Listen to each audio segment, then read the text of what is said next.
Today I've been doing some reading, and part of it was in the NorCal history and a little bit of some quotes from Wayne Burdick on the design of the K1.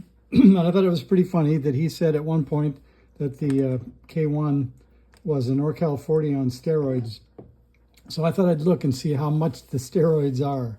So this is a block diagram of a NorCal 40A, and just for fun, that's a NorCal 40, not a NorCal 40A, but the size is about right.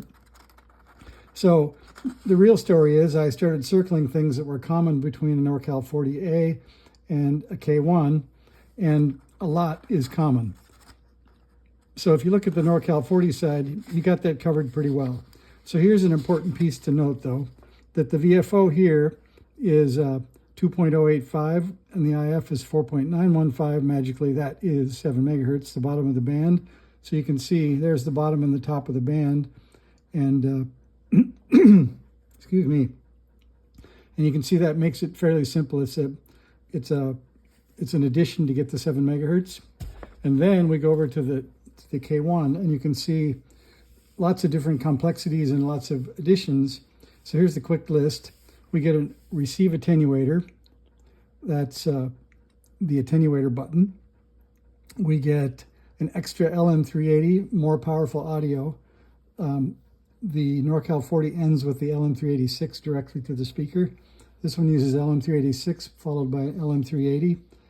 They both have an AGC block. This AGC is detected here and applied at the product detector and the receive mixer instead of just the product detector, so the AGC is better.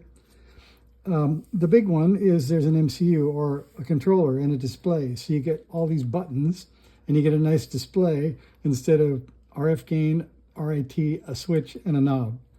So the tuning may be fairly similar, but the overall use of the K1 is delightful compared to the NorCal 40.